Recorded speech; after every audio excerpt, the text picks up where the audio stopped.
आज सभी मेरे अपंग भाई मेरे तरफ निवेदन लेकर आए हैं। घाटी परिसर जो शासकीय हॉस्पिटल है उसके परिसर में जो दुकानें इनके नाम पर मिली है उन दुकानों को निकालने का प्रशासन महानगर पालिका प्रशासक आयुक्त श्रीकांत जी ने तय किया है और ये गरीब अपंग लोग अभी उस निर्णय से रास्ते पर आएंगे और इसीलिए वो दर दर सभी नेताओं के पास घूम रहे हैं, दर दर प्रशासकों के दरवाजे पर जाकर आए हैं। और मैं तो आपके माध्यम से निवेदन करता हूँ माननीय आयुक्तों को कि भाई जिस दुकान के ऊपर अगर 25 लोग भी जीते हैं तो निश्चित स्वरूप से वो बड़ी बात है। हमें अतिक्रमण की बात करना है। अतिक्रमण से घाटी के डीन को मैंने बात की है। घाटी के डीन ने बोला हमको प्रशासन ने वैसा पत्र देने को बोला, इसीलिए हमने प्रशासन को पत्र दिया है। और मुझे नहीं लगता इनके दुकानों से कई अवैध धंधा या किसी पेशेंट को सताने का काम या पेशेंट के साथ वालों को लोगों को सताने का काम किया जाता है, ऐसा कुछ भी नहीं है। इनका धंधा प्रामाणिकता से करते हैं।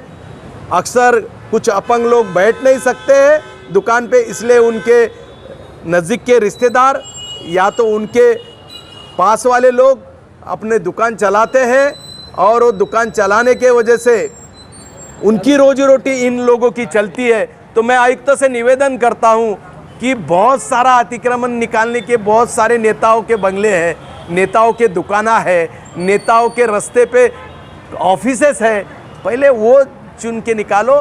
ठीक है, इन लोगों के अतिक्रमण निकालने से महानगर पालिका का आर्थिक स्रोत क्या बढ़ने वाला है या महानगर पालिका का नुकसान क्या हो रहा है जो इतनी तत्परता से किए। बहुत सारे डीपी रोड है, डीपी रोड से तो शहर की सुविधा होंगी, वो डीपी रोड को पहले हाथ में लो। इन लोगों के पेट भरना चल रहा है, वो पेट को मार के अगर पहला प्रायोरिटी आपको गरीबों को पेट मारना है तो वो गलत है। आप पहले डीपी रोड तैयार करें, डीपी रोड के काम हाथ में लीजिए।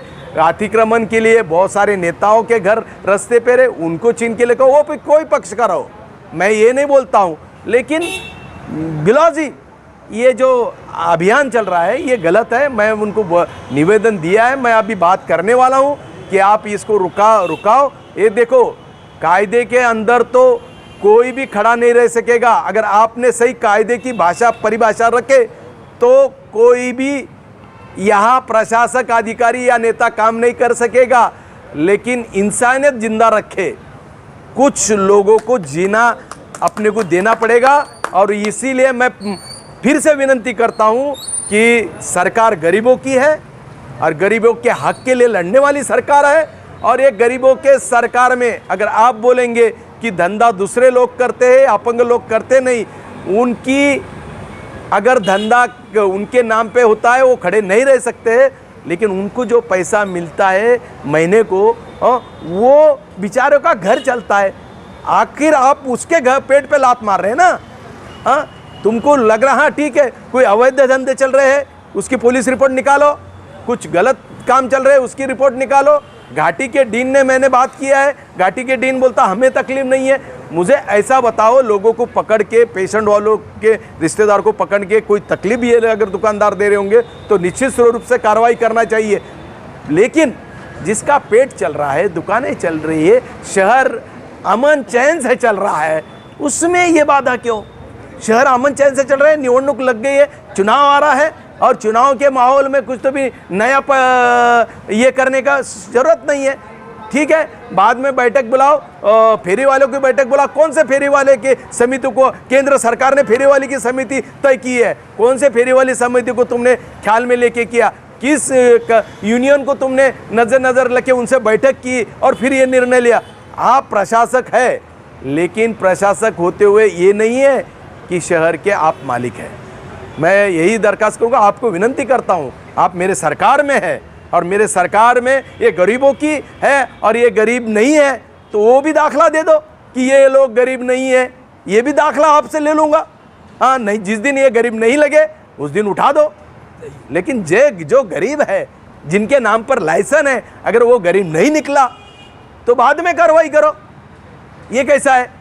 गरीब के ऊपर कार्रवाई है और गरीबों के लिए सरकार चल रही है। ये मैं आपको विनती कर रहा हूँ 2 बार। धन्यवाद। ये मत काम कर। एक्शन क्या होगा? ये देखो, मैं तो गरीबों के हक के लिए लड़ने वाला हूँ।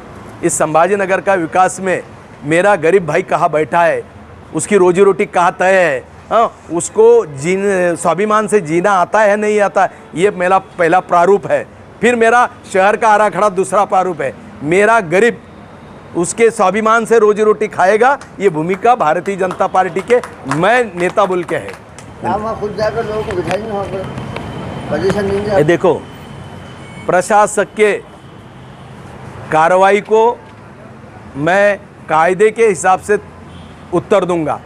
मैं कायदा कभी हाथ में लेता नहीं, लेकिन कायदा इतना मजबूत है कि निश्चित स्वरूप से प्रशासक कितना भी बड़ा रहा तो कायदा सबसे बड़ा है और वो कायदा का हिसाब जितना उनको पता है उतना मुझे भी पता है। 70 में म्यूनसिपालिटी ने दुकानें बना के दी है। जब से हम लोग वहाँ पर धंधा कर रहे हैं और जो है तो पेट भरे बच्चों का, और वो म्यूनसिपालिटी ने कुछ बताया नहीं। हम जो है तो घाटी के पेशेंट लोगों के पास जो आते हैं घाटी लोग, तो हमारे पास से गोले लेके जाते हैं और जो है तो तुम्हारे भाजी तरकारी वो लेके जाते हैं। तो इस बात से हमारा जो है तो वहाँ पर पेट भरता और हमारी दुकानें जो है वो उससे रोड से 10 फुट अंदर है। हँडीकॅप आहे, वडिलांना कॅन्सर आहे। जागा तुमची कुठे आहे? जागा कुठे आहे? घाटी रोडच्या बाहेर पटेल मेडिकलच्या समोर एक्झॅक्ट। किती बाय किती जागा आहे? जागा 10 फूट। 10 बाय 10? हां, किती वर्षापासून आहे तुमची जागा? 1970 पासून।